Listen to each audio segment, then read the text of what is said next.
Welcome back to Pratimas wonder life. আশা করবো তোমরা সবাই ভালো আছো, আমিও খুব ভালো আছি। চলে এসেছি আর একটা নতুন ব্লগ নিয়ে।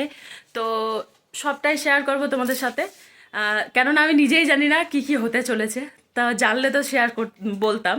যাই হোক, তো দেখতে থাকো, তোমরাও দেখতে থাকো, আমরাও দেখতে থাকি। তো সব কিছুই শেয়ার করি তোমাদের সাথে। তো ভাবি যেখানে যাচ্ছি, কি করছি না করছি, সবই শেয়ার করবো তোমাদের সাথে। তো ভিডিওটা দেখতে থাকো।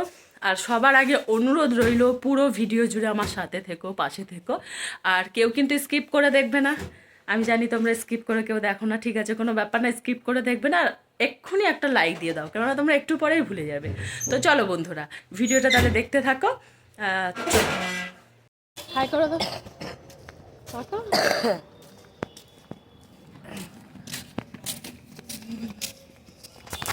তো চলো বন্ধুরা, আমার ছেলে অনেক দিন ধরে বায়না করছে ঠাম্মির বাড়ি যাবে। ঠাম্মির বাড়ি বলতে কলকাতা শ্যামবাজারে আমাদের একটা বাড়ি আছে। আমি এর ব্লগও আগে করেছিলাম। তো যাই হোক, যারা নতুন বন্ধু তারা তো জানো না। তো সেখানে আমার শাশুড়ি মা যায়, বাড়িটা ফাঁকাই আছে। তো সেখানে শাশুড়ি মা যায় মাঝে মাঝে। তো আমরা সেখানেই যাচ্ছি ঘুরতে। একটা দিন থাকবো, তো তারপরের দিন চলে আসবো। কেননা হাজব্যান্ড যায়নি, তার ডিউটি থাকে, আর অনেকটা দূরের রাস্তা বলে এখান থেকে যাওয়া সম্ভব না হাজব্যান্ডের। তার জন্য হাজব্যান্ড বাড়িতে আছে, আমি আর ছেলে এসেছি, তার জন্য বেশি দিন থাকতে পারবো না। কি হচ্ছে কি হচ্ছে? জয় নেই তো কি আছে, ঠাম্মি আছে তো, ঠাম্মির সাথে খেলা কর। ফোন হচ্ছে কেন? জয় আছে। তোমাদেরকে তো বলাই হয়নি। তো এখানে দেখো, এটা হচ্ছে শ্যামবাজার। তো এখানে আমাদের আর একটা বাড়ি আছে। এই বাড়িটাই আমার বরের আর কি জন্মস্থান। এখানেই ছোটবেলা, এখানে স্কুল কলেজ সব কিছুই এখানে। তো এখান থেকে আমরা গেছি নিউ টাউন, রাজারহাট নিউ টাউনে গেছি। তো শ্যামবাজারে এখন আমি আছি। এইটাই মানে এখানে ছেলে আসার জন্য খুবই বায়না করছিল, মাঝে মাঝেই বায়না করে। এখানে ঠাম্মি থাকে, ঠাম্মি আমাদের কাছেও থাকে। এখানে কম থাকে, ওখানে বেশি থাকে। তো মাঝে মাঝে বাড়িটা ফাঁকা থাকে বলে এসে একটু ঝাড়া পোছা নোংরা সব মানে পরিষ্কার করতে আসে। তো 5-6 দিন থাকে, কি 1 সপ্তাহ থাকে, থেকে আবার চলে যায়। তো আমরা আজকে এখানে ঘুরতে এসেছি, আসি মাঝে মাঝে। তো প্রত্যেক মাসে ওর ঠাকুমা আসে, ঠাম্মি আসে। তো আজকে আমরা এসেছি এখানে ঘুরতে। আর এই যে দেখতেই তো পাচ্ছি, এসেই শুয়ে পড়েছে। ওর এখানে বন্ধু আছে, বন্ধু গেছে পড়তে। তো আজকে ছুটি যেহেতু, তো দিনের বেলা হয়তো পড়া আছে, পড়তে গেছে, এখনো বাড়ি আসেনি।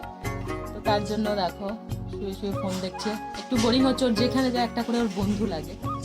তো এখন একটু শুয়ে শুয়ে বোরিং হচ্ছে, বিকেলে খেলাধুলা হবে। তো চলো পাশে থাকো, দেখতে থাকো। তো মায়ের এখানে রান্না হয়ে গেছে, সব কিছু এখানে টাইম টু টাইম, জল থেকে শুরু করে সব কিছুই। তো এখানে দেখো কলমি শাক রান্না করেছে, আর মাংস রান্না করেছে। মাছ ফাছ আমরা তেমন ভালো খাই না বলে মাংস করেছে। আর এইদিকে দেখো খাওয়া দাওয়া করে আমরা একটু রেস্ট নিয়েছিলাম। তারপরেই যাব, ছেলে যাবে ঠাম্মির সাথে পার্কে, আর একটু চা খেয়ে নিচ্ছি। আর তারপরে আমি যাব একটু আমার দিদার বাড়ি। সামনেই আমার মামার বাড়ি, মাসির বাড়ি। তো ভাবলাম এসেছি যখন এতটা দূরে, তো একটু দেখা করেই যাই। তো এই দেখো, এইটা হচ্ছে মঠ।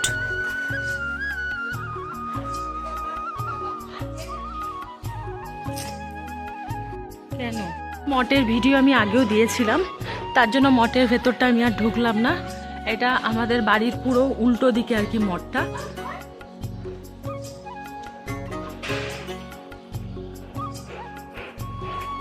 চলো তাহলে তোমরাও আমার সাথে। আর এইখানে দেখো, এইটা আগে যেমন টেলিফোন সবাই বলতো আগেকার লোকেরা, ওরকমই ওইটাই কি না ঘরের বাইরে কেন ঠিক বুঝতে পারলাম না ব্যাপারটা।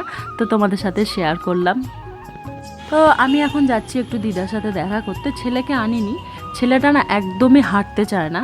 তো ঠাম্মির সাথে আছে, একটু কিছু ফুচকা টুচকা খাবে, পার্কে যাবে। আর এখানে দেখো কি সুন্দর রবীন্দ্রনাথ ঠাকুর ঠিক রাস্তার ওপরটা দেখো, দেখতে কিন্তু খুব সুন্দর লাগছে।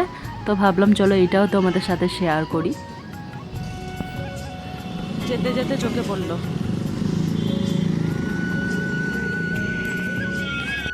তো বন্ধুরা, সবার সাথে দেখা সাক্ষাৎ হয়ে গেছে, এবার আমি বাড়ির দিকে ফিরছি।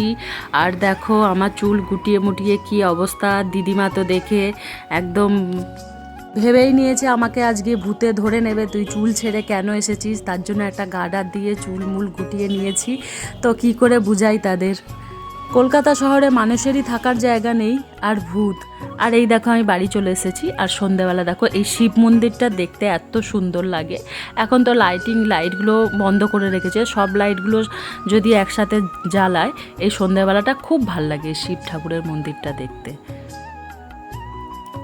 আর এই যে এইদিকে বন্ধু পেয়ে গেছে, খেলেই যাচ্ছে। তো আমি একটু ভিডিও করে নিলাম। তো ভাবলাম এখানে আর থাকবো না, ওরা খেলছে খেলুক, বাড়ির পাশেই খেলছে, অসুবিধা হবে না। তো আমি ঘরে চলে যাব একটুখানি ভিডিও করে। সবাই এখনও আসেনি এখানে, সব পড়াশোনা যে যার কাজে হয়তো ব্যস্ত আছে। তো এই কজনই খেলছে। তো বন্ধুরা, এই ছিল আমার সারা দিনের ভিডিও। তো যেটা তোমাদের সাথে শেয়ার করলাম, আমার খুব ভালোই লাগে তোমাদের সাথে শেয়ার করতে। তো এখন ছেলেটা দেখালাম তোমাদের, বাইরে একটু খেলা করছে। তো ওর একটু বন্ধু না হলে ভালো লাগে না, যাই হোক। তো এতক্ষণ ছিল না ওর বন্ধু, তো এসছে খেলা করছে। আর আমি তাহলে ভিডিওটা এখানেই শেষ করব। ভিডিওটা যদি তোমাদের ভালো লাগে তাহলে অবশ্যই লাইক কমেন্ট শেয়ার সাবস্ক্রাইব করে দিও। আর ভালো থেকো অবশ্যই। নেক্সট ভিডিও খুব তাড়াতাড়ি আনার চেষ্টা করব। তো চলো বন্ধুরা, তার আগে সবই যখন শেয়ার করলাম তোমাদের সাথে, তো রাত্রির মেনুটাও তোমাদের সাথে শেয়ার করব। তো চলো তাহলে মনে করে লাইকটা দিয়ে দিও, লাইক দিতে কেউ ভুলো না, ঠিক আছে? সবাই ভালো থেকো, সুস্থ থেকো। দেখা হবে আবার পরবর্তী ব্লগে, ততক্ষণের জন্য টাটা। চলো তাহলে মেনুটা শেয়ার করে ভিডিওটা তাহলে এখানেই শেষ করি। তো আজকে রাতের মেনু দেখো আমাদের লাচা পরোটা, আর ওবেলার মাংস ছিল। তখনই মা জিজ্ঞেস করছিল তো মাংস দিয়ে কি খাবে বলো। তো ছেলে বলল লাচা পরোটা খাবে, ও তো এইটাই ভালোবাসে, আমিও ভালোবাসি। তো লাচা পরোটা আমাদের দুজনের জন্য মা এনেছে। মা পছন্দ করে না, মা রুটি খাবে রাত্রিরে। আর রুটি, মায়ের একটা নিরামিষ তরকারি আছে সেটা খাবে। আর এই দেখো মাংস, এইটাই হচ্ছে আমাদের রাতের মেনু। তো চলো বন্ধুরা, সবাইকে টাটা।